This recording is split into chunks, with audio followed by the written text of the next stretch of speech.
Olá, muito boa tarde para você que está ligado no perfil do Povo Online aqui no Facebook. Eu sou Ítalo Coriolano e nós estamos de volta com mais uma edição do Live Política, recebendo na tarde desta quinta-feira o colunista de política e também editor executivo do Núcleo de Cotidiano aqui do Jornal Povo, Érico Firmo. Érico, boa tarde. Boa tarde, Ítalo. E hoje nós vamos falar sobre três interessantes temas. O primeiro é o pacote de privatizações anunciado pelo governo Michel Temer. Além da Eletrobras, ele prevê ainda um conjunto de 57 ativos, 57 empresas ou projetos que hoje estão sob domínio do governo federal. O nosso próximo tema, depois das privatizações, são as polêmicas decisões do ministro do STF, Gilmar Mendes, que ao todo já tirou da cadeia 9 acusados de participar de um esquema de corrupção no sistema de transporte do Rio de Janeiro. E, para finalizar, nós vamos comentar a decisão da Câmara dos Deputados de enterrar de vez a ideia do chamado fundão, aquele fundo de 3,6 bilhões para financiar a campanha eleitoral do próximo ano. Érico, vamos começar com essa polêmica das privatizações. Ela reacende um debate antigo, que teve muita força nos anos 90, logo depois do chamado Consenso de Washington, que foram aquelas diretrizes pensadas nos Estados Unidos para tentar tirar um pouco o peso do Estado sobre a economia da América Latina. Então, já no governo Fernando Collor já houve um início nessa área de siderurgia, o Itamar Franco também se aprofundou na era Fernando Henrique, e nos governos Dilma e Lula também aconteceram algumas concessões, mas não com o peso dos governos anteriores. Então a gente tem, mais uma vez, dois lados. Um lado que defende a modernização do Estado brasileiro, que essas empresas estatais elas viraram espaço para corrupção e são mal administradas. E, por outro lado, um grupo, digamos, mais à esquerda, mais nacionalista, defende que isso compromete a segurança nacional, principalmente na questão da Eletrobras, e que o Brasil teria muito a perder dando tantas empresas, tantas estruturas para a iniciativa privada. Que opinião você tem em relação a isso? É preciso um Estado moderno? As privatizações são necessárias? Ou depende do que vai ser colocado à venda no Brasil? Olha, então o que eu acho é o seguinte, essa discussão, o Estado maior ou menor, eu acho que não tem uma regra, não tem um modelo perfeito, tem concepções antagônicas, visões de Estado muito antagônicas, que eu acho que não necessariamente um é bom ou é ruim. Se privatizar vai ser necessariamente melhor. Durante muito tempo, o grande paradigma de sucesso de privatização no Brasil era o setor de telefonia. Aí criou-se a Telemar, na fusão de 16 empresas de telefonia estaduais, entre elas a Teleceará, se criou a Telemar, que é a atual Oi. Então, durante muito tempo, olha, está muito bem, olha como a Oi vai bem. Hoje falida, quase falida. Quebrou o maior programa de recuperação econômica da história do Brasil. É da Oi. Aí todo mundo diz, não, mas é porque no ambiente político teve interferências, fizeram isso. Gente, o que for ser privatizado no Brasil é para atuar no mercado do Brasil, vai estar aqui mesmo, não vai ser a empresa vai ser vendida no Brasil e vai começar a atuar na Suíça, não. Então é esse o ambiente de negócio que a gente tem que ser aperfeiçoado, mas o país politicamente e economicamente é esse. Não dá para imaginar, tirar desse contexto, imaginar que a empresa vai ser privatizada e atuar em outro ambiente e inclusive não dá para prever sobre qual governo ela vai atuar. Então isso vai acontecer sempre. Tem exemplos de sucesso? Ah, sem dúvida.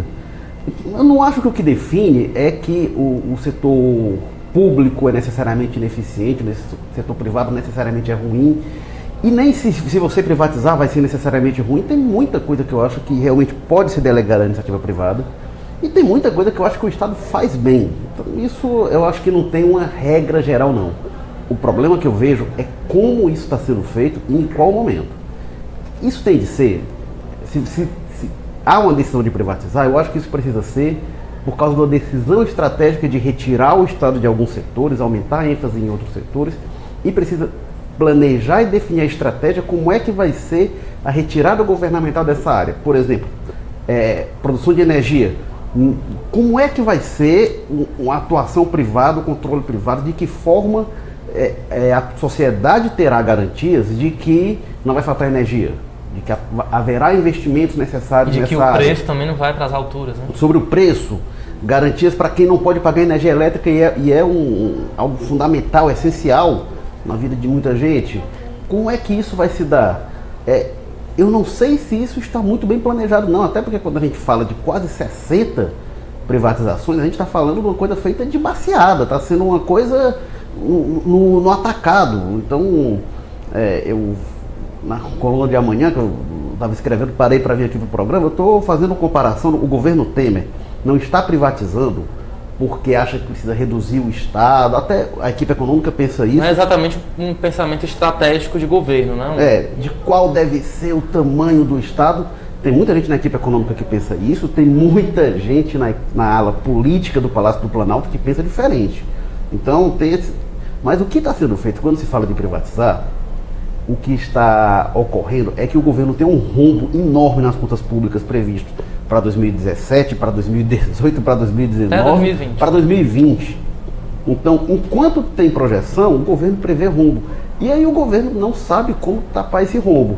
O que eles estão fazendo, o pessoal da economia adora analogia com a família, com o orçamento doméstico para fazer exemplo, é o seguinte: alguém que está endividado chegou dentro de casa e olhou o que tem para vender. Sabe aquelas coisas muito comuns em seriado americano, um bazar de jardim? O governo Temer está fazendo uma feira do cacareco com as estatais, para ver se fecha o rombo das contas públicas. Pegando o que tem, vamos ver aqui o que a gente pode se desfazer para fazer dinheiro e para pagar despesa corrente, para pagar despesa agora, que no ano que vem vai ter de novo, sem você ter o patrimônio para vender depois. É uma comparação que eu fiz. Você chega em casa, não tem o que comer, vai vender suas roupas para comprar o jantar. Beleza, é mais importante comer do que se vestir. Se você não comer, você morre. Só que se você vai comer naquele dia e no outro dia você vai estar pelado e vai estar com fome de novo. Então, você vender estatal para pagar despesa corrente é muito complicado, sobretudo no momento atual de crise. Qual o retorno que se vai ter com isso? Tem empresa deficitária? Vá lá. Mas está falando de privatizar alguns aeroportos, vários deles que dão lucros. A Eletrobras teve anos de prejuízo com o governo Dilma, mas no ano passado deu lucro bilionário. Então você vai privatizar o que está dando lucro hoje, num ambiente de crise, em que o mercado vai certamente pagar menos do que pagaria no outro momento. Então isso atenta contra o interesse público. O Estado brasileiro vai se desfazer de ativos importantes na baixa, num momento complicado para a economia. Também falta planejamento até nisso. Não é o melhor momento para vender bens importantes que dão lucro. Só faz isso quem está em desespero. Érico, ainda sobre esse assunto, a gente tem uma enquete aqui no ar, no nosso Facebook, e você pode responder e a gente vai lendo aqui. Você é a favor ou contra o pacote de privatizações do governo Temer? O Érico tocou num ponto importante, que é a necessidade de fechar esse rombo, né? O governo prevê arrecadar, com todas essas privatizações, cerca de 50 bilhões de reais, ou seja, fica bem longe do buraco no orçamento que o governo criou. Menos de um terço do rombo desse ano. A gente está falando de um rombo acumulado para os próximos anos de 400 a 500 bilhões. Isso mais ou menos, o pior é isso. O governo Temer tem uma equipe econômica que é reconhecidamente capacitada, e é mesmo, mas ele não tem certeza de qual é o rombo não. Calculavam teve uma briga com a equipe econômica, estão projetando o outro, mas o rombo não se tem muita clareza. Você conversa com o técnico do governo, o pessoal da área econômica, assim, pode ser mais, pode ser menos, não está tão claro qual o tamanho desse rombo, mas o fato é que isso não vai resolver o problema. É muito importante a gente ver a memória das privatizações, né? Quando foi vendida a Coelce, se falou de criar um fundo para financiar a previdência dos servidores estaduais com dinheiro da Coelce. Esse fundo não foi criado, o dinheiro foi para a vala comum e se perdeu nos gastos corriqueiros do Estado. E aí depois se voltou a falar, atualmente se fala de novo de criar esse fundo para financiar a previdência dos servidores do Ceará. É um dinheiro que se perdeu. Uma coisa é você se desfazer de um bem importante para criar um patrimônio, para fazer um investimento, para ter um salto qualitativo. O Estado brasileiro está falando de vender 57 bens, serviços estatais sem prever nenhum salto qualitativo a partir do que vai ser arrecadado. Isso eu acho muito complicado. Assim, como você privatiza, em que momento você privatiza, como vai ser retirado do Estado, acho que nada disso está explicado. E esse debate ficou tão ideologizado, os liberais adoram falar, quando alguma coisa de esquerda, adoram falar que aquilo é ideológico, mas existe uma ideologia liberal e é legítimo que existe, isso não é necessariamente um problema não. Mas a carga ideológica negativa nesse ponto é porque, por causa de uma concepção assim, é importante privatizar, tem gente apoiando a privatização de qualquer jeito. E é muito complicado. Tem alguns setores que o pessoal defende que privatize, Ítalo, que é para dar... Mano, setor energético, é importante privatizar para ter mais eficiência. O Brasil teve um tarifaço, teve interferência política que tentou segurar o preço da energia elétrica, quebrou as distribuidoras, o preço disparou para o consumidor, a Eletrobras teve anos de prejuízo por causa disso. E aí no setor energético é importante uma gestão privada para ter uma gestão melhor. Eu já disse, tem o exemplo da Oi, nem sempre isso acontece, mas vá lá que seja, que a gestão privada no setor energético melhore. Aí o governo prevê privatizar a também lucrativa, que aumentou o lucro inclusive, a Lotecas. O governo quer privatizar a Raspadinha. Qual a importância para a sociedade de ter mais eficiência na gestão da Raspadinha?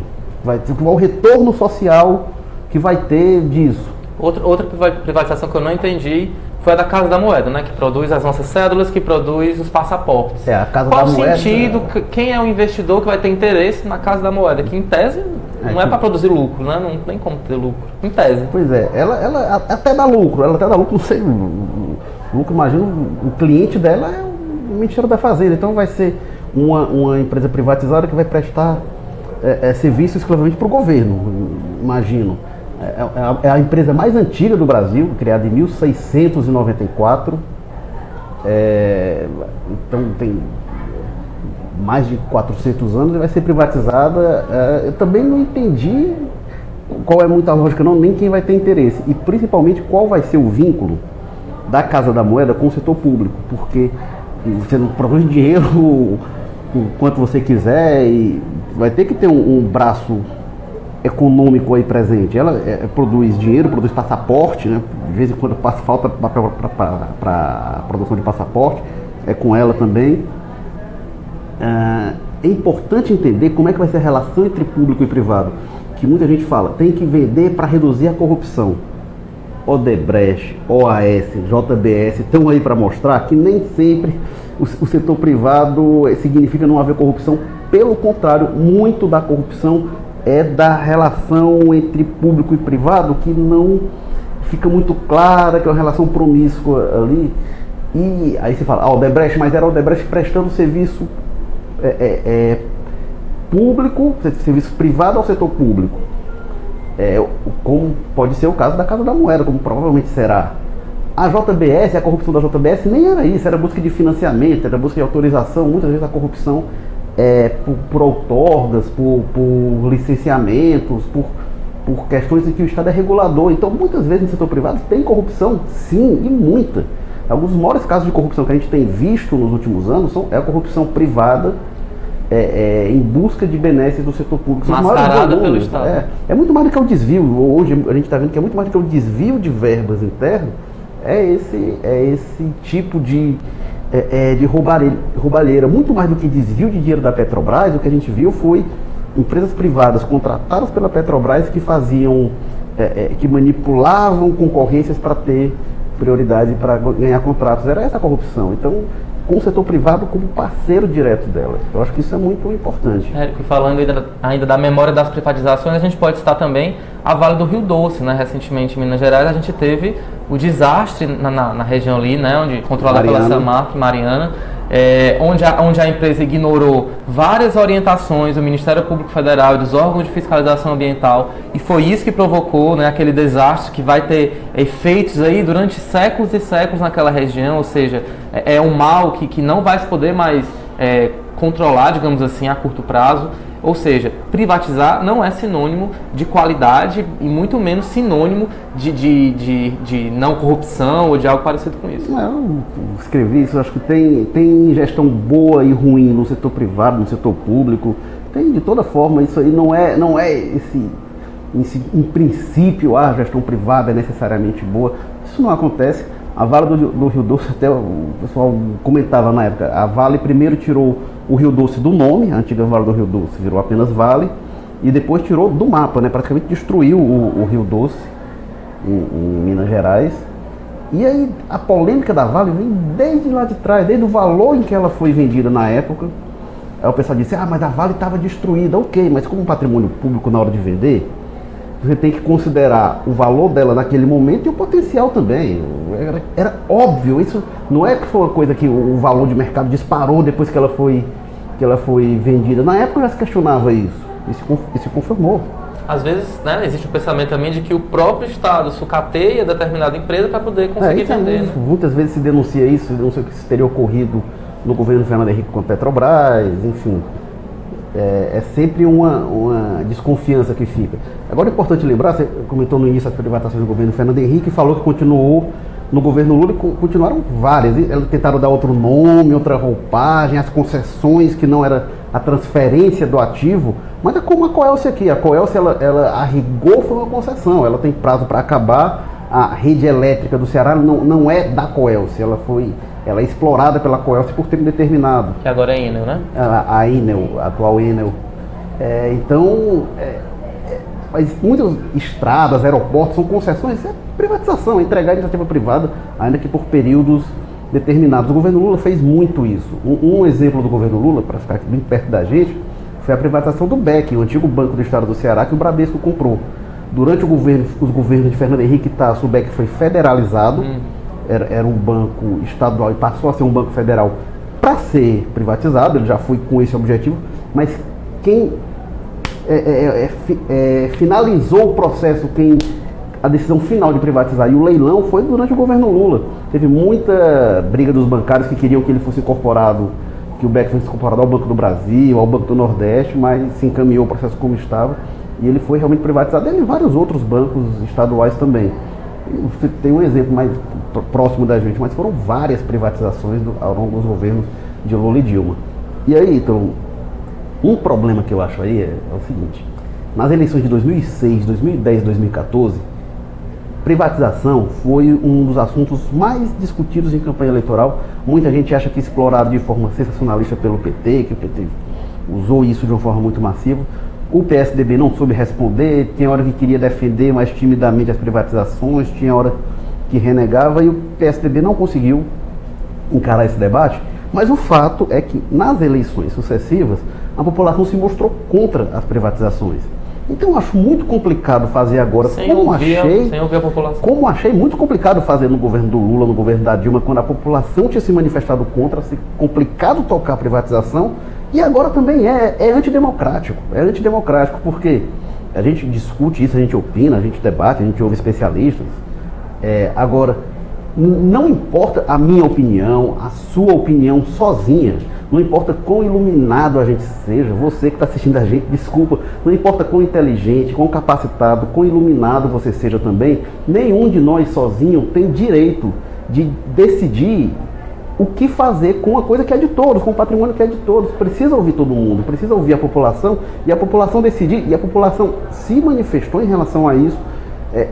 Em eleições seguidas, aprovou o programa de governo. O principal debate nas eleições, principalmente 2010 e 2014, foi na campanha que pegou mesmo, que mobilizou paixões, foi privatização. E aí depois da campanha, Dilma fez isso, Lula fez isso, e agora o Temer fazendo isso também.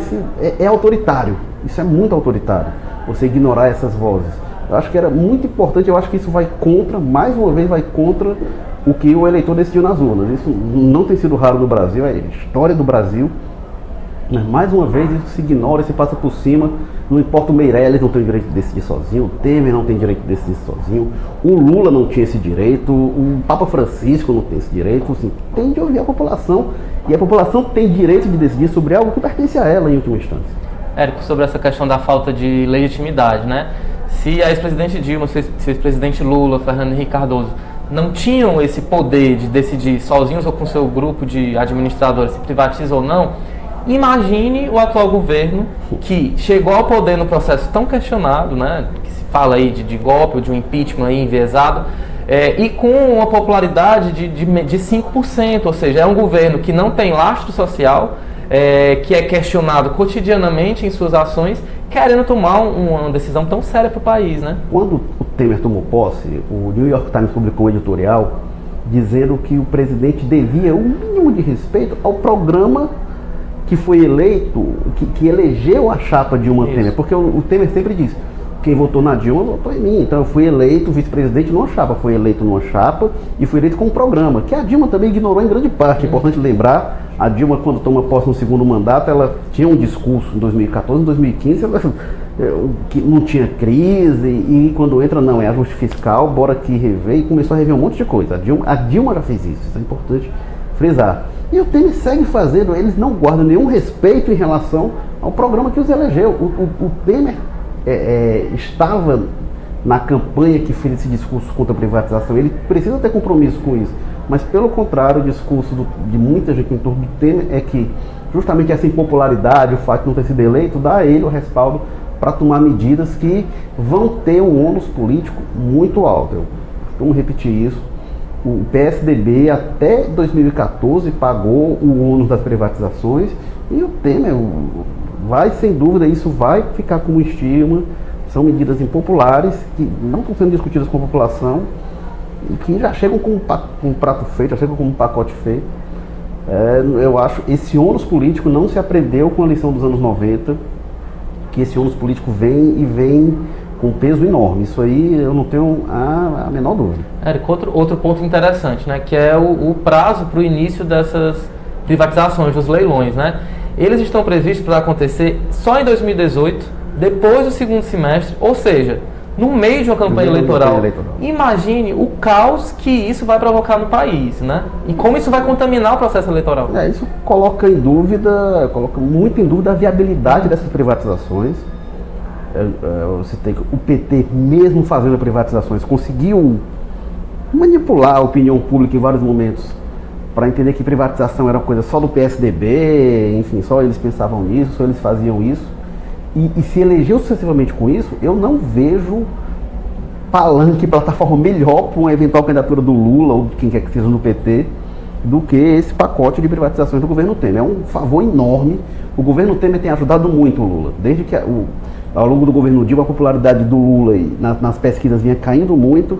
Desde que a Dilma caiu, o Lula voltou a subir. O Temer tem ajudado muito. Tem sido um excelente cabo eleitoral do Lula. E esse pacote de privatizações é uma mão na roda para o discurso do PT. Isso aí é um grande favor que está sendo feito durante a campanha eleitoral. Eu tenho muitas dúvidas da viabilidade de se fazer essas privatizações. Um outro ponto, Ítalo, em relação a quando se discute, a gente já comentou a questão da corrupção, se privatizar porque tem muita corrupção no setor privado. Olha, as privatizações nos anos 90 foram cercadas de muita polêmica, em particular o sistema Telebrás, denúncia de grampo. Foi muita coisa nebulosa que aconteceu ali, de manipulação de privatização, questão de financiamento do BNDES. Foram casos, as próprias privatizações envolveram muitas suspeitas de corrupção. No governo do primeiro presidente alvo de inquérito no Supremo durante o mandato, ele promoveu o maior pacote de privatizações em número da história. É muito questionável também. Além da legitimidade, tem esse ponto. Esse governo, com esses personagens, com tantos ministros alvos, né, de investigações, de inquéritos citados em delação, alguém acredita realmente que esse processo de privatizações vai ocorrer de forma transparente, sem manipulação, sem direcionamento, sem favorecer ninguém? Eu acho muito difícil, acho muito improvável, encaro com muito descrédito esse processo inteiro. Érico, essa nossa polêmica aqui, esse nosso debate também está esquentando aqui na nossa transmissão. Eu vou ler alguns comentários. A Veras afirma: privatiza sim, fim da mamata dos ladrões, dos políticos ladrões. Já a Águida Câmara diz que é contra. O Francisco Frota Neto afirma que privatizar não põe em risco a nossa soberania. A Daniela de Souza Silva afirma que é contra, porque tudo que o Temer faz só é pensando no bolso dele, essa palavra da Daniela, né? A Marinalza Costa afirma também de jeito nenhum. O Eudo e Alnereide, né? Ele afirma que esse rombo nunca vai diminuir porque todo dia tem roubo, né, desses políticos que ele considera que são ladrões. Aí você vem com essa de país falido contra outra, né? A Marinalza lembra também o caso da Vale, né, do desastre lá em Mariana. O Eudo volta a afirmar: querem de qualquer forma colocar a culpa em nós trabalhadores. Já o Demilson diz que é totalmente a favor. 50 bilhões já reduz bastante o prejuízo, mas o principal é eliminar milhares de tetas esquerdistas que são os empregos públicos. Não vão deixar de existir os empregos, vão mudar para o setor privado e as pessoas vão ter que trabalhar, segundo ele. A Emilene Silva e Silva afirma: eu sou contra o presidente vender o que o nosso país tem, e eu sou contra esse presidente, sou contra alguns juízes que permitem a soltura desses bandidos que estão em Brasília, nos assaltando. Enfim, ela é contra o Temer. A Emilene Silva, ela mora em Porto Alegre, diz que não aguenta mais tanto descaso da presidência do governo federal. Nós sabemos que estão roubando e tararará. A Emilene Silva volta a afirmar que a gasolina aqui em Porto Seguro custa R$ 7,00 o litro. E o quilo de arroz está no mesmo preço. Para quem ganha salário mínimo, ninguém aguenta mais. Estamos morrendo enquanto a quadrilha de Temer está lá em Brasília. Enfim, como você disse, esse assunto move paixões. Agora vamos falar também de outro assunto polêmico, que são as recentes decisões do ministro Gilmar Mendes. Até ontem, ele soltou ao todo 9 acusados de participação em esquema de corrupção no sistema de transporte do Rio de Janeiro, né? Um escândalo que foi aí descoberto pela Operação Ponto Final, que é um desdobramento da Operação Lava Jato no Rio de Janeiro. Além desses 9, né, cujo nome mais conhecido é o Jacob Barata Filho, chamado Rei dos Ônibus, outra decisão polêmica do ministro, já não tem a ver com esse escândalo no Rio, é que ele soltou um acusado que já está, inclusive, já foi julgado em segunda instância, que é o empresário Vicente de Paula Oliveira, né, ele que comandava aí a COGE Empreendimentos. Então são dois assuntos, certo? Primeiro é o ministro resolvendo peitar, né, de frente a Operação Lava Jato no Rio de Janeiro, no que concerne a esse esquema no sistema de transporte público. Vamos começar por ele. Como é que você observa, né, de um lado a operação e de outro o ministro sozinho, né, definindo os rumos de uma investigação? Olha, tem um negócio que é interessante. A Lava Jato começou em 2014 e sempre se questionou alguns abusos, prisões que se prolongavam demais. Isso se questionou. Eu acho esse questionamento bom, é democrático discutir isso. Há quanto tempo deve durar uma prisão preventiva de alguém que não está condenado? A pessoa cumprir pena antecipadamente. A pessoa... havia acusações de que estavam deixando as pessoas presas para pressionar para que fechassem acordo de delação premiada. Tortura, né? Pois é, uma forma de tortura. E acho que é muito importante a gente discutir isso mesmo. A questão é que,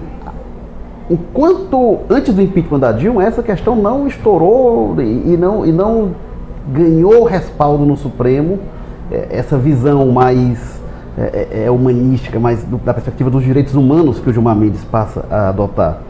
E acho que é importante discutir isso, mas a gente fica questionando até que ponto tem pesos e medidas politicamente diferentes. O outro ponto aí em questão é o Gilmar Mendes, com as relações que ele tem, tomar essas decisões, né? Especificamente no caso do Jacob Barata, cuja filha teve o Gilmar Mendes como padrinho de casamento. Aí já mistura algumas coisas e aí fica uma questão de legitimidade realmente do magistrado para decidir. E o Gilmar Mendes, ele não se preserva. O Gilmar Mendes, ele é sem dúvida nenhuma um ministro muito qualificado, ele tem muito conhecimento. Isso eu estava até conversando ontem com pessoas do direito, do Ministério Público, que me disseram: olha, o Gilmar Mendes é o ministro mais qualificado do Supremo. E essa pessoa que me diz, inclusive, assim, talvez em todos os tempos, a qualificação dele como ministro é inegável. Eu já vi palestra do Gilmar Mendes, ele é impressionante realmente o conhecimento que ele tem. Mas a minha impressão é que ele direciona, como nesse caso das solturas, que ele não tomava decisão nesse sentido e aí em determinado momento, quando tem algum interesse em questão, ele usa esse conhecimento dele para justificar uma decisão que ele quer tomar. Então não é para decidir, para julgar de forma distanciada, é usar o conhecimento para construir o argumento, o sofisma clássico, construir o argumento para levar onde ele pretende levar. Isso é muito complicado, a postura que ele tem permanentemente na mídia. Ainda em 2009, o Joaquim Barbosa reclamava da postura midiática do Gilmar Mendes. Manifestações que ele fez contra o Janot, desqualificando o Janot de forma grosseira. Alguns posicionamentos dele é muito questionável a forma como o Gilmar Mendes tem atuado. Não é postura de juiz, não é postura de magistrado. Isso já faz algum tempo. E aí a gente vê em gravações da Lava Jato, a gente ouviu conversas do Aécio Neves com o Gilmar Mendes pedindo para o Gilmar intermediar junto a um senador com que o Aécio não tinha muito trânsito dentro do PSDB, para esse senador votar de determinada forma no projeto. Olha só, o Gilmar Mendes já se prestou a atuar como articulador político, a mediar para interferir em votações no Senado. Se reúne com o presidente Temer fora da agenda, se reúne com o Aécio. É muito inadequado e ele age realmente como se não tem limite, como que pode fazer o que quiser. É muito complicada essa postura do Gilmar Mendes. E aí, as solturas são legítimas, não são? É até difícil analisar, porque eu discuto essas prisões preventivas muito prolongadas, acho que é um mecanismo discutível mesmo. Mas fica até difícil analisar dissociando da figura do Gilmar Mendes do que ele se tornou. Érico, ainda falando dessa questão da falta de imparcialidade, né? O Procurador-Geral da República, Rodrigo Janot, já entrou com um pedido de suspeição no Supremo em relação a esse caso específico do empresário Jacob Barata Filho, né? Como você disse, Gilmar Mendes foi padrinho de casamento da filha de Jacob Barata. Só que o próprio Janot já havia entrado com outro pedido de suspeição em relação à soltura de Eike Batista. Sim.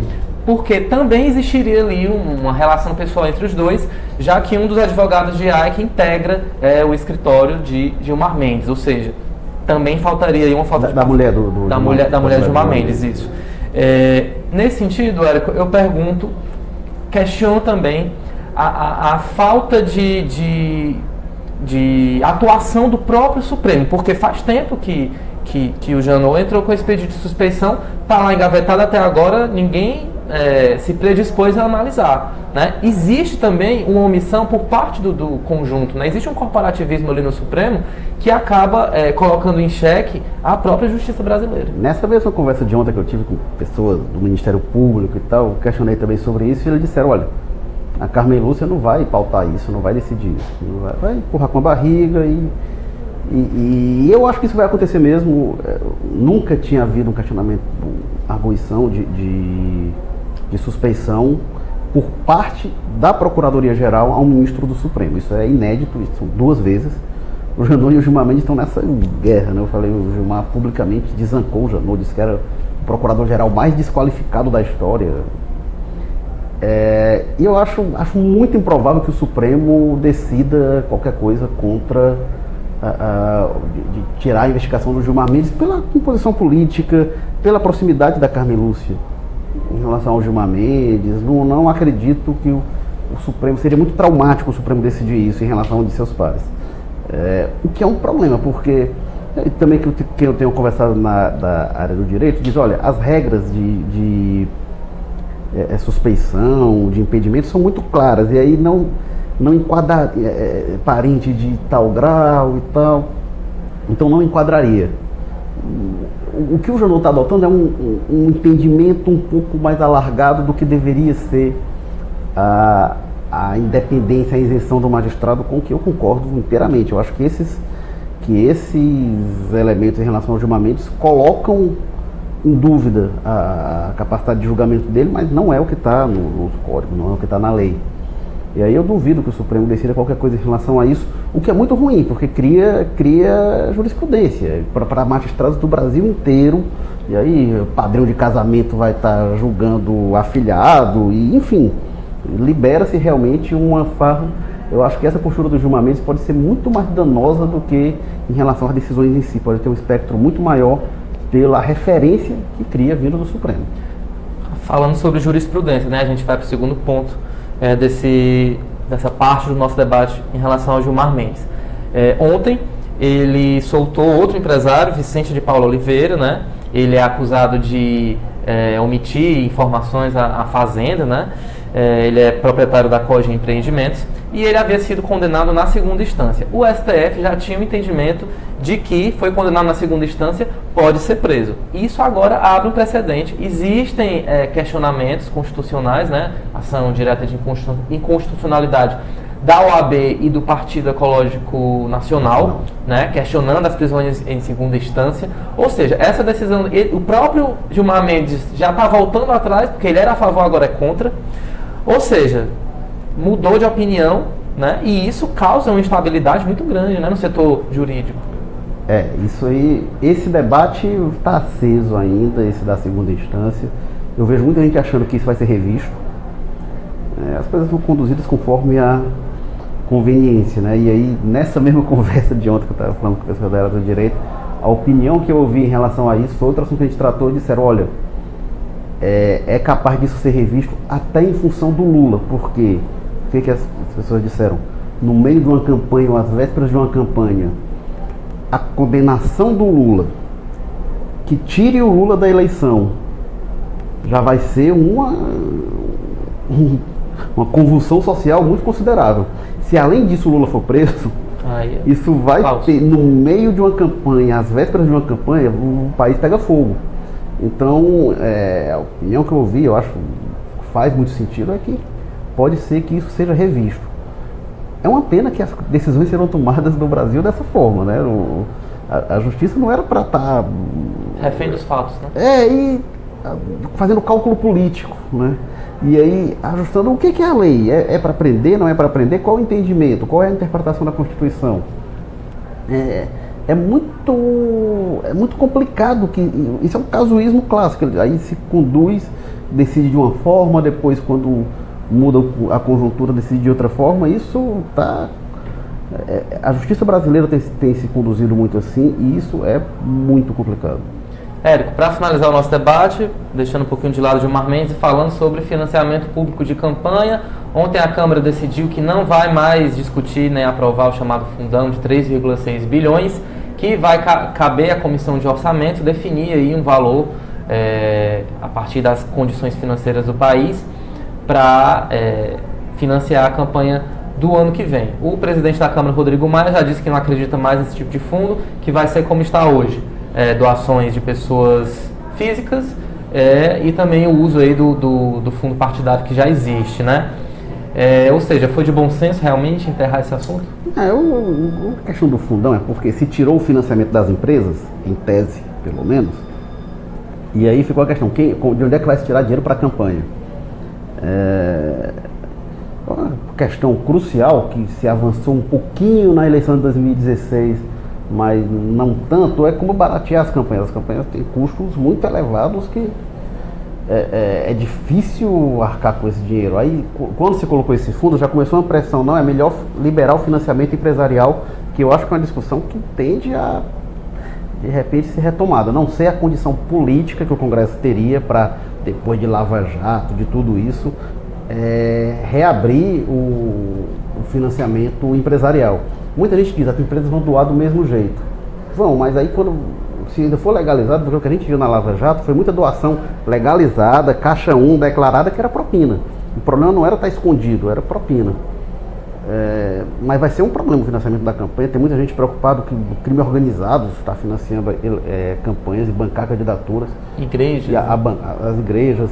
O crescimento da bancada do crime, em particular, poderia ser estimulado. Agora,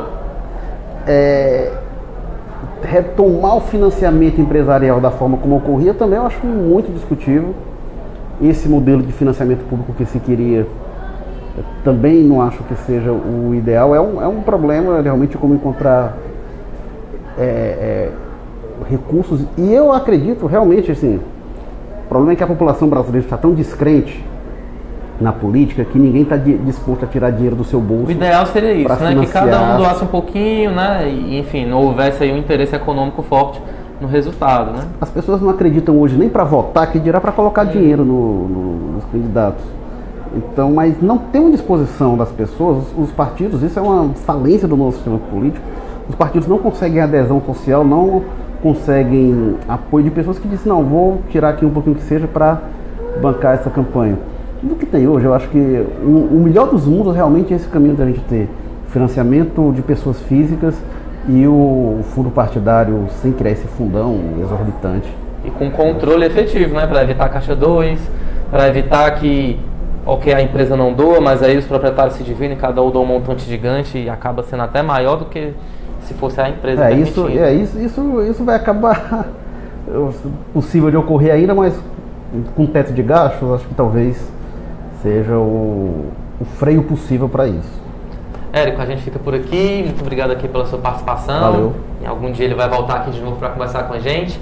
Eu agradeço também a sua participação, a sua audiência. A terceira edição do Live Política fica por aqui. A gente volta na próxima terça-feira, às 17 horas também, com outro convidado para debater algum assunto importante do país.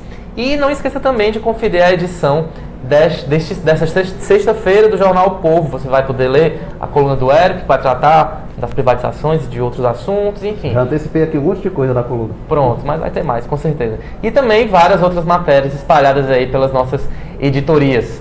Obrigado pela sua atenção e até a próxima.